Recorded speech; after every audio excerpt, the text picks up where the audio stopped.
Welcome to Command the Camera. When you think about getting on camera, what's the first thing that happens? You start thinking about what to say, how you look, whether you sound credible, whether it's good enough to post, and then you don't post.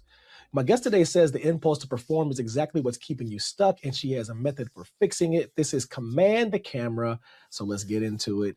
I'm here with Miss Kerry Barrett, Emmy-winning journalist turned on-camera authority for attorneys and high-performing professionals. Miss Kerry, welcome. Oh, thank you for having me. Awesome. So today we're talking about the actual framework behind your coaching work, the command, the camera method. You said in the past that most professionals misdiagnose their own problem on camera. What do you mean by that? Yeah, when somebody tells me that they are struggling on camera, they almost always frame that particular challenge as a confidence issue. So they'll say things like, I'm not confident enough, or they'll frame it as a personality issue. So something along the lines of, I'm not naturally charismatic, or they'll frame it as a content issue, something like, I don't know what to say. And I totally understand why they land on those three, because they do feel like real explanations for what's going on. But I've worked with attorneys, I've worked with founders for a while now, and there's a certain thing that I have seen in almost all of them. So it happens on the regular. The actual problem is exposure. If you've ever heard of exposure therapy, it's exactly what it sounds like. So most of them have not spent enough time in front of the camera or in front of the lens for their nervous system to stop seeing this as a threat. Is like a threat, maybe like literally or figuratively? Yeah, so your brain reads, and this is true whether you're in front of a live audience, or you're in front of a lens, or you're doing a live stream, or whatever it is. Your brain reads visibility as a risk. And this goes back millennia, when we were with our cave men and women friends, and we were out on the horizon hunting, being visible to predators was a risk. And that's how this particular challenge is connected. So it's tough to overcome because it's really baked in. But when you hit record and you're staring at a lens, your nervous system then activates. And that's when you freeze, or maybe you rush through your words, or you sound really robotic and you sound stiff. That manifestation, that's your threat response showing up. And these are really smart people. These are founders who pitch to investors. These are attorneys who win in the courtroom. They're not generally bad communicators. Every now and then you get somebody who struggles, but for the most part, these are really competent, good communicators. The nervous system is just responding to something that is unfamiliar. So the stiffness you're talking about, that people feel on camera, this is more like physiological, not necessarily a skills gap. Yeah, initially for sure. So the skills matter, but you move toward the skills. If someone's nervous system is in, let's call it alarm mode, there's no amount of tips on here's what you do with your hands, or here's how you use your voice, it's really going to land with them. You have to address what is that sort of threat response first, which means the real question that you need to be asking yourself when you're struggling on camera is, how do I reduce the threat? And then everything else flows from there. So that kind of leads us into your method. Let's like walk the people through it. You have a specific hierarchy for how on-camera authority gets built. Yeah, so there are four phases, if you will, and they really have to happen in order. If you skip one of the levels, or you don't pay enough attention to it, things begin to stall. So if you follow the order of these four phases, your authority is something that is bound to show up. So the four levels are one that we just touched on, which is that psychological safety. Exposure and repetition is the second. Skill and delivery mechanics. So that's the skill gap that you referenced. And then your visible authority is what comes next. Okay, so let's take them one at a time. Let's start with level one, that psychological safety. What does that actually look like in practice? Yeah, so if somebody doesn't feel safe, they can't improve. Like, that's the end of the game. So safety means, for many people, for most people, there's at least a component of removing the pressure to be perfect, which, it sounds very simple. We all know authenticity wins, perfection doesn't. But when you're trained to be precise And to have, one typo in a document renders it invalid. Mhm. It's very hard to remove the pressure. So what this means in this particular case and in this particular challenge is normalizing the awkwardness. And it means simplifying the entire process. So, let's not worry about gear. Let's not worry about scripts. Those two things will come eventually. Let's not worry about lighting. Your ring light is not going to make you confident.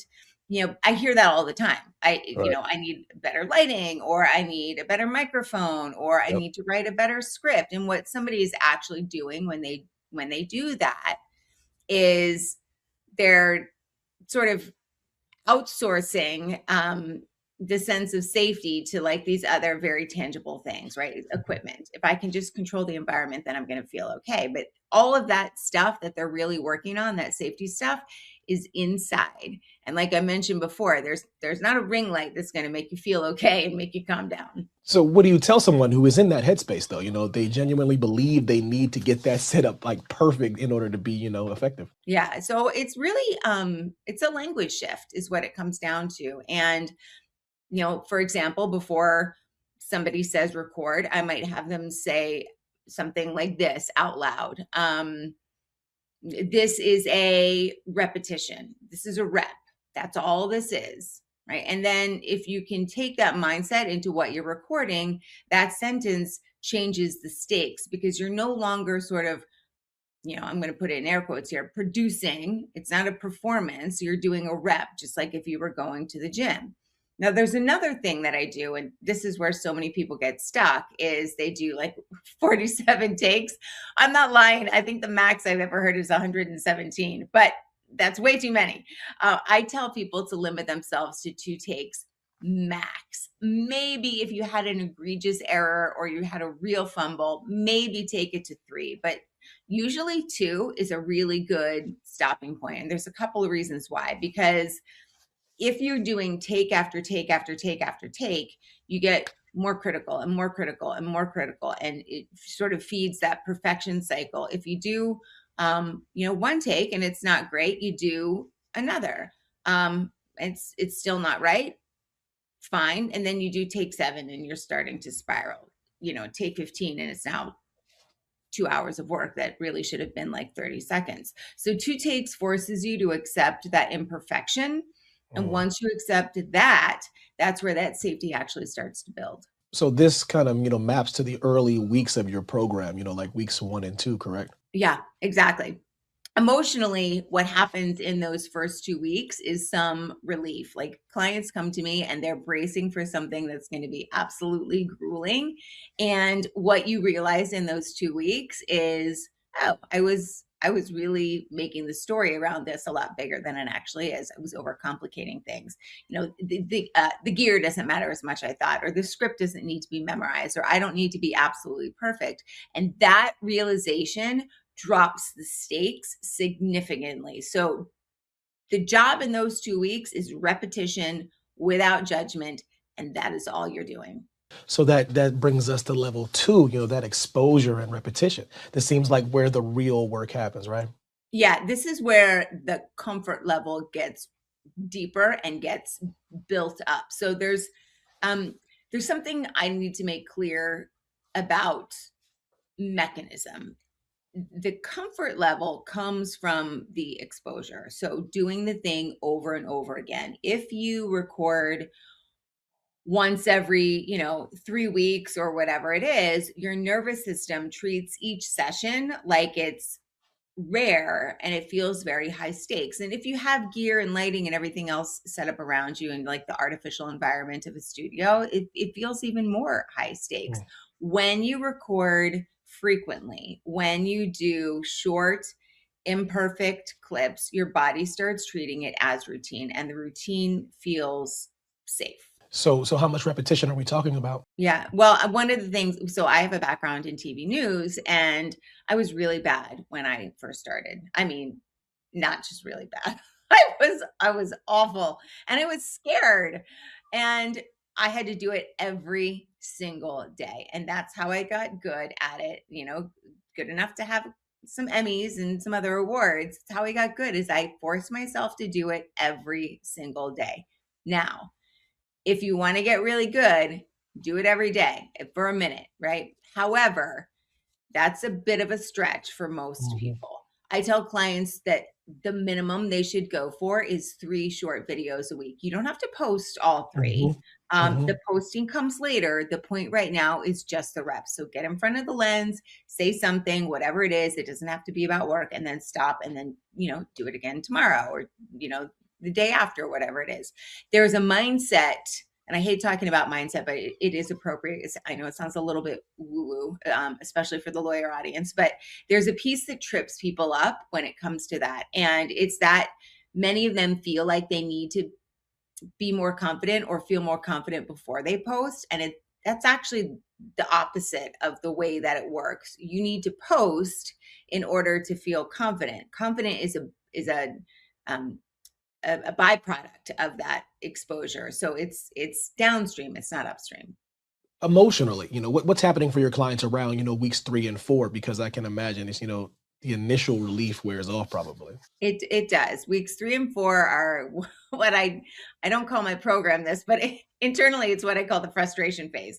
Mhm. This is where you get hyper aware and you start noticing every single thing. So you notice your voice, and you notice your hands, and you notice Yeah. your pacing, and you notice, that your shoulders are up around your ears, and Mhm. they oftentimes interpret that awareness as regression. It's not regression. They're just becoming hyper aware, and they Right. begin to see even more flaws, and they think, oh my gosh, I'm actually getting worse. You're not getting worse. It's just that your awareness of your presentation skills, or whatever you want to call them, is growing before your skill set is catching up. It's very important to notice those two differences. It's do you play golf? Have you ever played I golf? I've played golf a couple times. Okay, okay.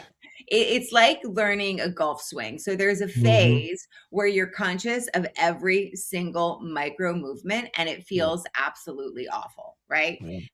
That's adaptation that's happening. That's not failure. That's how you get better. So what do you say to somebody when they're in that phase and they probably wanna quit? Yeah, that happens a lot. Don't delete the takes that you don't like. That's, watch them once, watch them clinically, not emotionally.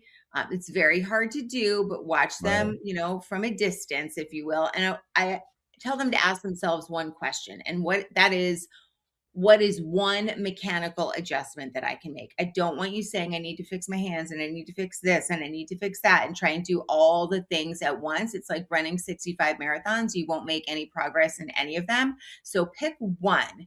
That way it keeps the focus on that sort of incremental improvement, and it prevents what can happen, which is what I talked about before, which is that spiral of self-criticism. So that kinda transitions us into level 3, the actual mechanics you were talking about, eye line, posture, that vocal tone. When does that stuff start to matter to people? Yeah, so they start to matter once repetition and safety are in place. If you try to teach someone mechanics before their body feels Mhm. stable, right, that instruction doesn't land. They're too focused on all the other stuff. They can't absorb it because, right, we're going back to the nervous system now. It's too activated, it's too reactive. Once you've built some basic comfort through repetition, then you can begin to refine. And I'll give you a couple of specific things. So, one of the things you mentioned is eye line, it's huge. And I tell clients as they're practicing to look at the lens as if there's one person there that you genuinely respect, somebody you like, somebody who makes you feel smart and funny and handsome or pretty or whatever it is, right? That person is standing right behind the camera. It's one person. And that helps your brain regulate to one person rather than, thousands or tens of thousands or even millions, right? Your brain panics when it starts to think along those lines of everybody is watching. So that simple reframe, and I will tell you this, it is easier said than done, but that simple reframe to one trusted person changes the way your eyes engage with the camera. You soften a little bit, you become more conversational. The next thing is vocal calibration. So Usually what happens, it can go both ways. Either people slow down because they're trying to get every single word out correctly and they lose connection with what they're saying, but Mhm. and their pacing slows down. Right. That happens, I don't know, 20% of the time. The other 80% of the time is people are nervous and they start to speed up. Yeah. So drop your pace by about, like, a good rough average is 10%. So most people speak at a rate of about 2 or so words per second. Mm. So record a 30-second video and see how many, naturally when the stakes are low, and see how many words per minute or words per second you actually speak. And that's a good guideline. The other thing that you want to think about is adding intentional pauses after key statements.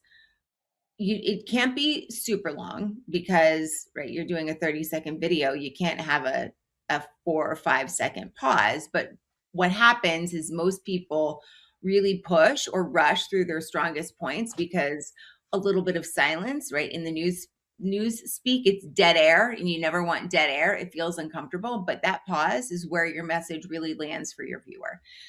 The other thing to mention is posture. So before hitting record, and gosh, if you're watching this now, I don't have good posture. I'm feeling a little too relaxed. But before you hit record, you want to roll your shoulders back and down.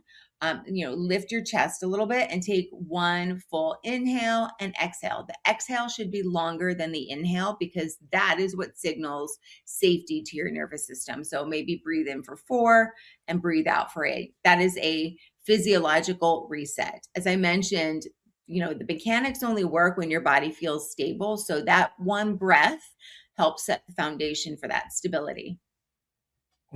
So that is super specific, but I really like that I like that you get into the specifics because I think that's going to help people. I mean, how many times have we heard like really vague advice, like just be A lot. yourself or relax, right? That's what you see most of the time. And it's totally useless. I don't know how to relax. I don't even know where to begin.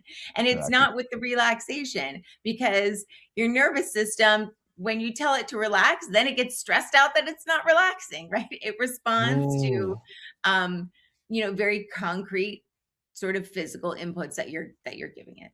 Makes sense to me. So that kind of brings us to level 4, that visible authority you were talking about.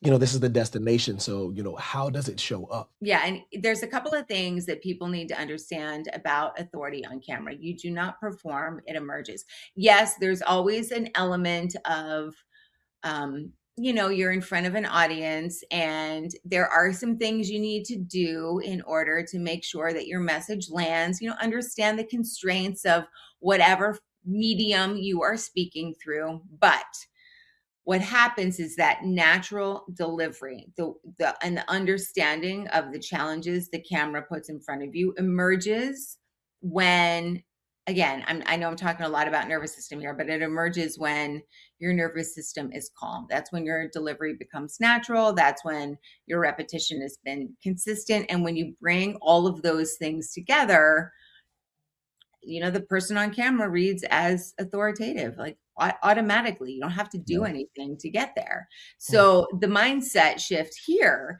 is that you want to stop trying to look authoritative and focus again on feeling regulated, because regulation looks like authority. I mean, that's what it is. The Right. viewer is not going to be able to articulate or say, and they may not even understand why it is that they trust you. Um, Mm. they just do. And it's because everything is settled. And when everything is settled, you settle their nervous system as well. Mm.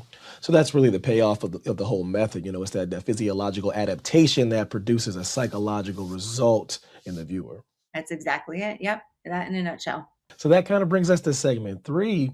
Yep. I want to go back to that kind of emotional timeline, for a second, because there's a phase that you haven't talked about yet that I think is the most important one. That's that weeks 5 and 6. What happens there, Miss Carey? That is the vulnerability spike. So that's sort of the make or break point of the entire program. And that's when your public posting increase. So you've built the safety, you've done the reps, you've started refining the mechanics, and now you actually have to put something out to the world. And this is like the vulnerability hangover moment is what I call it. And it's where you post something authentic and then immediately, and sometimes within a couple of minutes, I have certainly felt it myself. You are flooded with regret, sometimes shame, and you're like, why did I say that? Or that sounded weird, or people are going to judge this. And usually the impulse and sometimes the action is to delete it. You completely want to disappear. It is a visceral sense of overexposure. That's exactly what it feels like.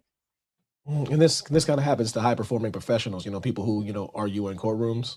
Oh, yeah, absolutely. Especially them, because they're used to operating in very controlled environments where, you prepare Yeah. extensively, you control exactly what it is that you're going to say, and you know what the rules are. A courtroom has rules of evidence, and you've done it for years. If you're posting a video, let's say to LinkedIn, right? There's no, yeah, it's supposed to be 30 or 60 seconds or whatever. There's not even any rules around the time frame.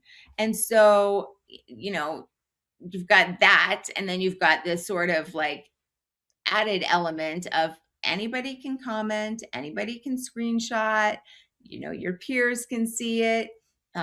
For attorneys in particular, I mean, it's a challenge for all of us, but for that group especially, understandably so, peer judgment is really terrifying, or it can Mhm. be, more so than even client rejection. So the idea of being mocked by other attorneys, being called cringe within the network of people that know you, that stuff keeps attorneys up at night. So what's the move when someone is in that hangover? Yeah.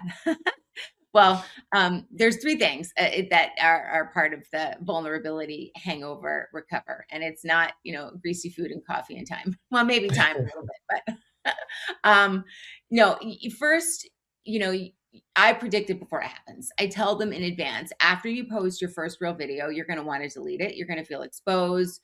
That feeling is on its way, right? So be prepared for it. It's also completely and totally normal. And then when it arrives, they know it's coming, they know it's normal, and it doesn't have the same power that it would, before realizing this. The second is don't delete. That is the rule. You've got to feel the discomfort, you got to sit with it. So deleting the video is not an option.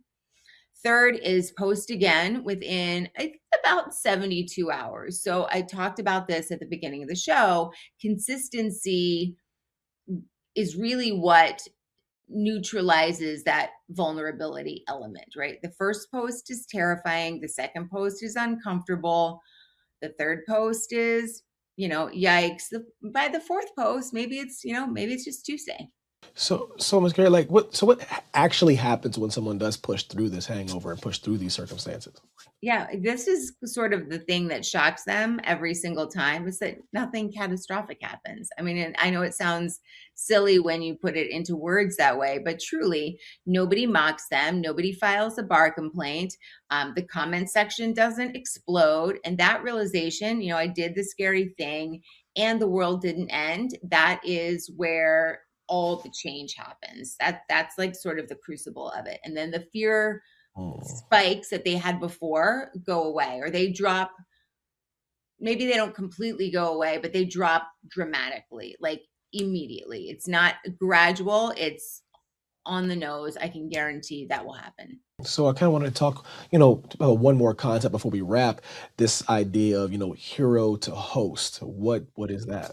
Yeah, so most professionals, and this applies to executives and founders, it's not just attorneys, but they approach the camera in what I like to call hero mode. So they're thinking a number of things. They're thinking things like, I need to prove that I'm smart. I need to show that I know more than everybody. I need to be impressive, right? And we all feel that to some degree when we're putting material out there. But that energy, if you don't know how to handle it, it reads as stiffness, sort of awkwardness. It's robotic. And when you have that, it creates distance between you and the viewer, because your performing intelligence rather than actually communicating it, right? You're demonstrating this stuff, but in a way that's, performative.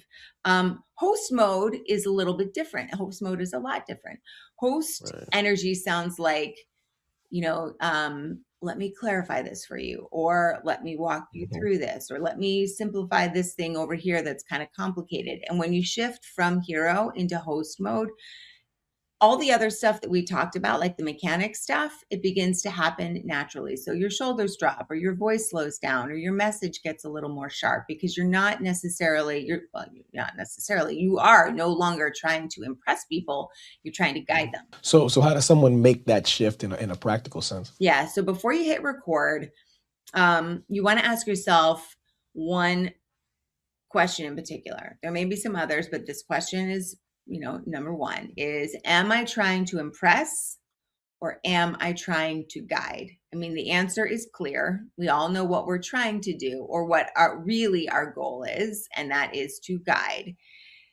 The reason that is the winning answer, the reason that one is what you need to be doing, is because modern audiences, and this has increased dramatically in the past probably 6 years or so, especially the audiences that most attorneys, a lot of them anyway, are trying to reach, are wildly skeptical of things that sound too perfect and things that sound too polished. They trust clarity, yes, but they also trust someone that they feel is talking to them or with them rather than at them. So that connects to something that I call the paradox of polish, right? It's another sort of element of this training, which is overproduction actually increases distance. So very slight imperfections. I'm not talking about egregious errors or huge flops or dropping F-bombs. But slight imperfections do work. So I call them personality showcases. If you reframe them that way, it allows the audience sort of a behind the scenes look at who you are and how you handle things. So let's say you stumble once on a video, you keep it. Right. If your sentence structure is not pristine, you keep it. Your presence, the way that you are and who you are on camera, is so much more important than the performance element, right? That's what all of this really comes down to. It's you over the performance. So this kind of has to be a hard sell though for that, the perfectionist attorney. It is the hardest sell in the entire program, but it is 100% the most important one, because without understanding that, the rest falls apart. And it takes practice to get there. You have to do the thing. You have to go through those 4 phases. You have to get comfortable with small flubs and imperfections. And I will say this, it was hard for me. In a news environment, you don't have time to redo things. You don't redo things. You're live on the air. Mistakes are all the time, but you can't go back and re-edit them. So I got really, really comfortable with having those mistakes. And I will tell you, when I started my business, I felt very differently when I was on camera for social media. I also fell into the trap of everything needs to be perfect. So Right. you can move from that. You have to move from that. It just takes some practice and some guidance to get there. So if someone's listening to this and they've been avoiding the camera, maybe for months, maybe for years, what's the one question you want them to walk away asking themselves? How do I increase safe repetition? Right? That's all you need to be asking. You want to stop asking, what is my content strategy, or how do I look more confident? Start with safe repetition. 2 takes, 3 short recordings, no pressure to post. It is just the reps. And once you got that, the rest of it takes care of itself. It's good stuff, Miss Kerry. Super useful stuff, super informative. So, where can the people at home find you? Yeah, thank you. Easiest way is probably to connect with me on LinkedIn. As of this recording, my website is going through a bit of a revamp. So you can find me on LinkedIn. You can book a Command the Clarity call. There's a link to do so right in my headline. Amazing. Thank you so much, Miss Kerry. Yeah, thank you for having me. All right. Thank you all for listening as well. If you found this episode helpful, please like, subscribe, and leave a review. And I can't wait to see you next time. Thanks for watching. Be sure to hit that like and subscribe button and leave us a review in the comments.